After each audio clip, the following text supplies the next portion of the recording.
Hello बच्चों, कैसे हो? क्या हाल चाल है? और हम दीपक सर आप सभी का वेलकम करते हैं परित्राण क्लासेस में। ये फरवरी चल रहा है, जेई मेन का रिजल्ट आ गया। जेई मेन का रिजल्ट आ गया है और उसके साथ जो है हमारा सेकेंड अटेम्प्ट के लिए तैयारी भी स्टार्ट हो चुकी है। और जेई मेन के फर्स्ट रिजल्ट और रिस्पांस के बीच में और इस साल जो है हमारा यहाँ पे परित्राण क्लासेस में पहला एकेडमिक ईयर था, तो कुछ बच्चों ने हमारे यहाँ से पेपर दिया। तो उन उन बच्चों में से कुछ बच्चों का अच्छा रिजल्ट आया, कुछ बच्चों का थोड़ा सा अच्छा रिजल्ट नहीं आया, लेकिन कहानी एक बहुत इंटरेस्टिंग सी यहाँ पे ऐड हुई है जिससे हमें कुछ सीख मिलता है। तो हम स्टार्ट करते हैं। कहानी क्या है? दो बच्चों की कहानी है। पहली चीज है कि जो है लोग बहुत ज्यादा विश्वास करते हैं। कहाँ पे? ऑनलाइन पे विश्वास करते हैं। ऑनलाइन पे विश्वास करते हैं, ऑनलाइन को भगवान मान के चलते हैं और फिर अपलाइन भी ले लेते हैं। तो अपलाइन का टीचर और कुछ और बोलता है, वहाँ का टीचर कुछ और बोलता है। एक्चुअली अपलाइन का टीचर ये बोलता है कि जो हम पढ़ा रहे हैं, जितना हम मॉड्यूल दिए हुए हैं उसको कर लो, तुम्हारा हो जाएगा। वैसा तो है नहीं कि जो ऑफलाइन में पढ़ा रहा है एकदम बेकार है। फिर भी वो बच्चे जो है ऑनलाइन में किस पे विश्वास करते हैं कि 21 दिन में जेई, 90 डेज में जेई, इस सब चीज़ों का जो है स्ट्रेटेजी वीडियो देखते रहते हैं, बहुत सारे टीचर्स को फॉलो करते रहते हैं, जिससे उनका पूरा हाउस फॉल्स हो जाता है। तो ऐसे ही दो बच्चों की कहानी है। अब पहले एक बच्चे को बताते हैं। उसको बहुत ज़्यादा जो है डाउट रहता था टीचर्स पे।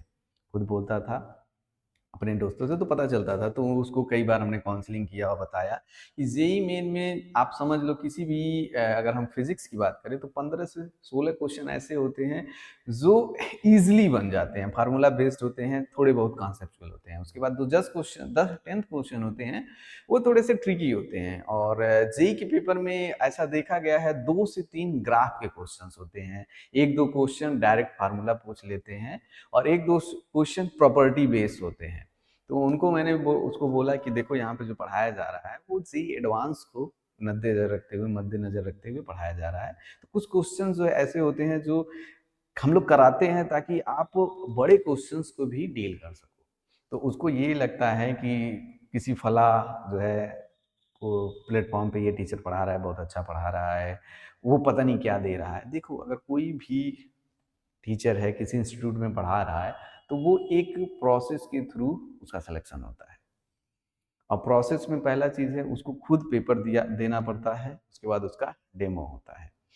और हर टीचर का ऑलमोस्ट कंटेंट सेम, हर टीचर वही चीज़ पढ़ा रहा है। और हमारे यहाँ जो सीट चल रही है वो एक क्वालिटी का है, यानी कि वो कोटा की सीट से मैच करती है।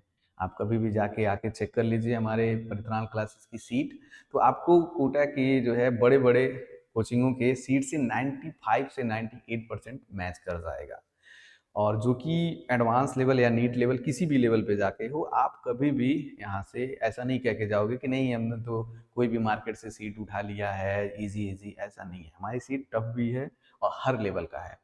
तो मैंने बोला कि इतना ही कर लो, हो जाएगा। तो उसके बाद क्या हुआ, कुछ कुछ क्वेश्चंस ऐसे थे कि जैसे कि अगर फॉर एग्जांपल हम ले लें, एग्जांपल के थ्रू चलते हैं। इलेक्ट्रोमैग्नेटिक स्पेक्ट्रम होता है।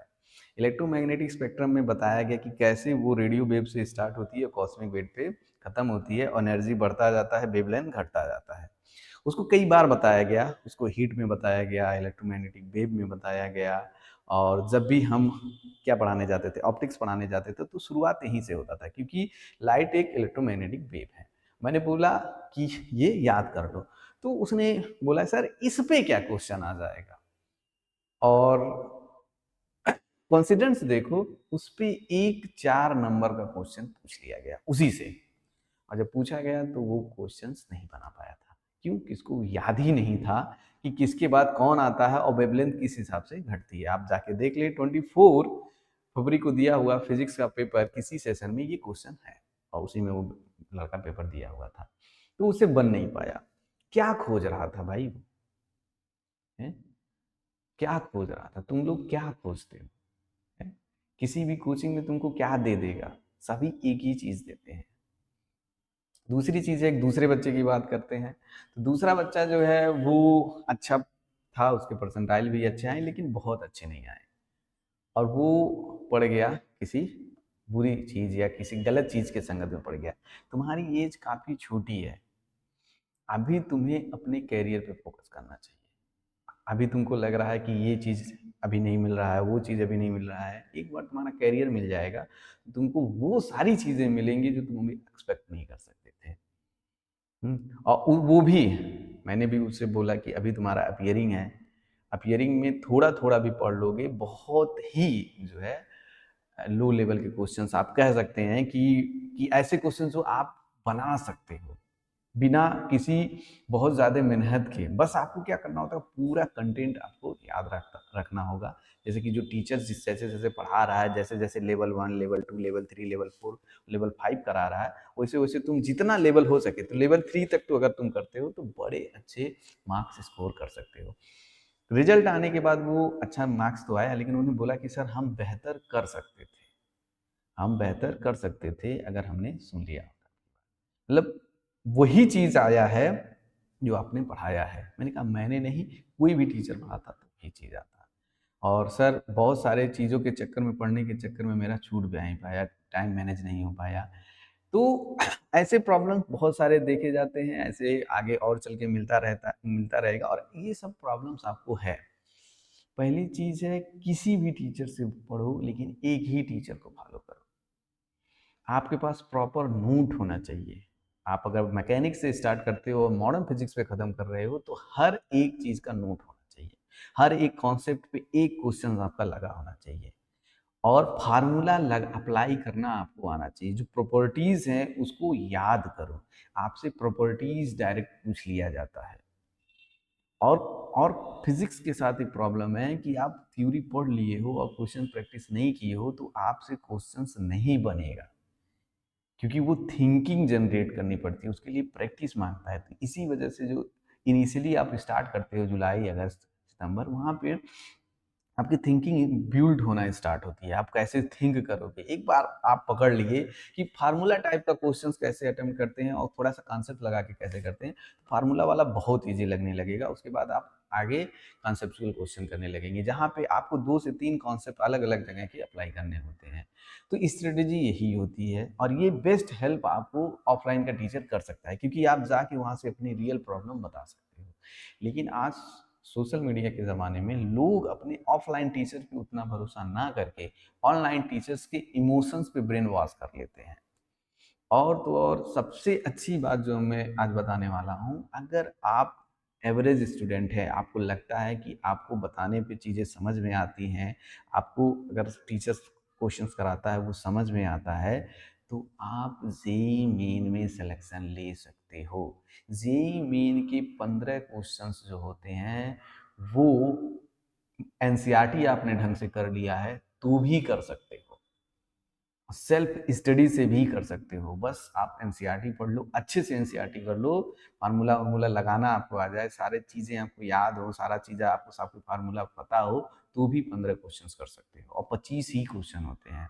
अगर आप 15 15 15 तीनों में कर लेते हो 45 क्वेश्चन, तो भी आप एनआईटी पहुंच जाओगे। तो आज में इतना यही कहानी थी, तो चलते हैं थोड़ा सा पढ़ लेते हैं। आज हम आपके लिए लेकर आए हैं electric field lines. Electric field lines, हमारा पिछला वीडियो जो था वो सिर्फ इलेक्ट्रिक फील्ड क्या होती है और अलग अलग चार्ज डिस्ट्रीब्यूशन पे हम इलेक्ट्रिक फील्ड के फार्मूला क्या होते हैं वो पढ़े थे। तो आज हम क्या पढ़ेंगे, electric field lines. Sir electric field lines क्या होती है? एक इमेजिनरी लाइन होती है, एक इमेजिनरी लाइन होती है। इसको बनाया गया है ताकि हम समझ सके कि इलेक्ट्रिक फील्ड कैसे ट्रेवल कर रहा है, कहाँ पे किस तरह की इलेक्ट्रिक फील्ड प्रेजेंट है, यूनिफॉर्म है, नॉन यूनिफॉर्म है, इलेक्ट्रिक फील्ड का डायरेक्शन क्या है और उसकी कुछ प्रॉपर्टीज हैं। इसको बनाया गया हमको समझने के लिए कि इलेक्ट्रिक फील्ड को और अच्छे से समझ सके। तो पहला चीज है, इलेक्ट्रिक फील्ड लाइंस रिप्रेजेंट किसको करती है? इलेक्ट्रिक फील्ड लाइन रिप्रेजेंट करती है flow of energy. Electric field line क्या करती है? रिप्रेजेंट करती है फ्लो ऑफ एनर्जी। किसी एरिया से अगर कुछ इलेक्ट्रिक फील्ड लाइंस निकल रही हैं, तो उसका ये मतलब है कि उस एरिया से कुछ एनर्जी, उतनी एनर्जी या कुछ एनर्जी निकल रही है। तो ये रिप्रेजेंट करती है क्या? Flow of energy in area में। दूसरी चीज, पहली चीज थी कि इमेजिनरी होती है, आप इसको अगर देखना चाहोगे तो देख नहीं पाओगे क्योंकि ये इमेजिनरी होती हैं। उसके बाद दूसरा, electric field lines never cut each other.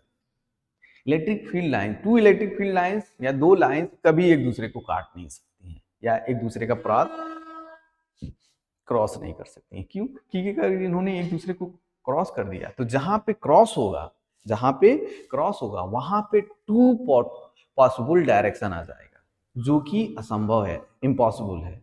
कभी भी एक ही पॉइंट पे दो डायरेक्शन नहीं हो सकता किसी भी वेक्टर क्वांटिटी का।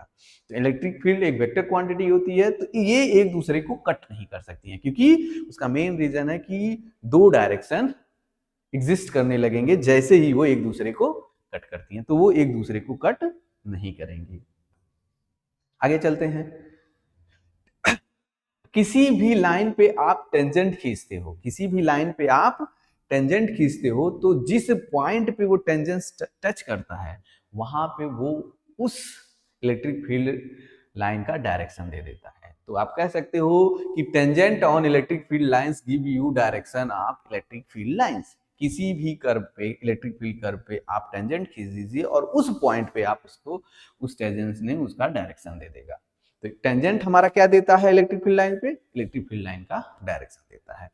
Electric field lines never form close loop. Electric field line कभी क्लोज लूप में एग्जिस्ट नहीं करती हैं। इलेक्ट्रिक फील्ड लाइन कभी भी क्लोज लूप में एग्जिस्ट नहीं करती हैं। ऐसा इसलिए है क्योंकि जो इलेक्ट्रिक फील्ड होता है वो एक कंजर्वेटिव फील्ड फोर्स होता है। क्या होता है? कंजर्वेटिव फील्ड फोर्स होता है। अगर आप क्लोज फॉर्म कर दोगे, क्लोज लूप फॉर्म कर दोगे, तो कुछ ना कुछ क्या हो जाएगा, इसका वर्क डन आ जाएगा। जहां से चले वहीं पे आ गए, तो कुछ ना कुछ वर्क डन कर दिया। कैसे? क्यू ई 2πr, जो कि जीरो नहीं होगा। लेकिन कंजर्वेटिव फील्ड फोर्स होने की वजह से अगर आप जिस पॉइंट से गए हैं उसी पॉइंट पे आप आ जाए तो टोटल वर्क डन जीरो होना चाहिए। इस वजह से ये कभी क्लोज लूप नहीं फॉर्म करती है, क्लोज लूप नहीं फॉर्म करती हैं। अगला देख लेते हैं। Direction of force on positive charge is in the direction of electric field lines. यानी कि आप कह सकते हो कि इलेक्ट्रिक फील्ड का जो डायरेक्शन होता है वो पॉजिटिव चार्ज फोर्स पे लगने वाले डायरेक्शन के इक्वल होता है या उसी डायरेक्शन में होता है। क्या मतलब? कि मतलब है कि इलेक्ट्रिक फील्ड का डायरेक्शन वही डायरेक्शन होगा जो पॉजिटिव चार्ज पे लगने वाले फोर्स का डायरेक्शन होगा। यानी कि पॉजिटिव चार्ज पे लगने वाला फोर्स का ही डायरेक्शन इलेक्ट्रिक फील्ड का डायरेक्शन ले लिया गया है। तो सर नेगेटिव पे क्या होगा? उसका अपोजिट, उसका अपोजिट।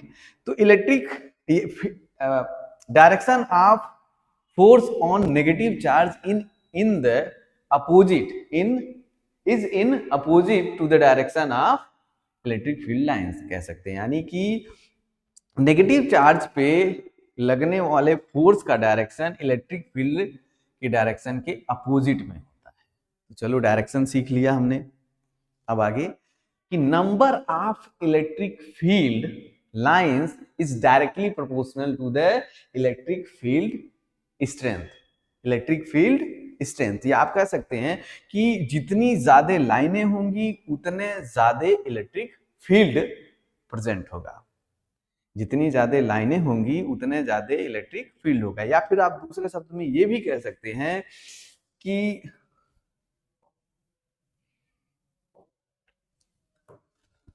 कि नंबर ऑफ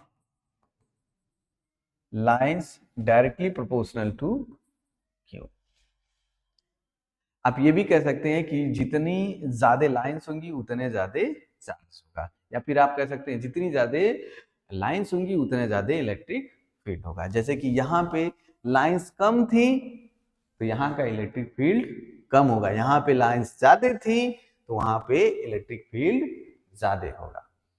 और सर सब कुछ बता दिया, इलेक्ट्रिक फील्ड कहाँ से निकलेंगी और कहाँ पे टर्मिनेट होंगी ये नहीं बताया। चलो देख लेते हैं।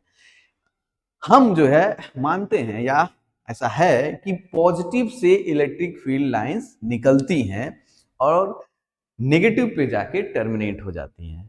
पॉजिटिव से निकलती हैं और नेगेटिव पे जाके टर्मिनेट हो जाती हैं। और दूसरा, इन्फिनिटिव से निकलती हैं और इन्फिनिटिव पे जाके टर्मिनेट हो जाती हैं। तो इसके ओरिजिनेट होने के दो जगह हो सकते हैं, पॉजिटिव चार्ज या इन्फिनिटी। टर्मिनेट होने के दो जगह हो सकते हैं, निगेटिव चार्ज और इन्फिनिटी। ये प्रॉपर्टीज हैं, अब बहुत बार पूछा गया है जेई एडवांस और जेई मेंस में, बहुत बार पूछा गया है, हर साल किसी ना किसी एग्जाम में पूछ ही लिया जाता है। तो ये 8 प्रॉपर्टीज हैं इलेक्ट्रिक फील्ड लाइंस की, जो कि आपको याद होना चाहिए जैसे मैंने आपको बताया। और आपको जेई एडवांस और जेई मेन में क्वेश्चंस इससे मिलेंगे, एकदम भर भर के मिलेंगे। तो आज के लिए इतना ही। I hope you like this subject. तो थैंक यू वेरी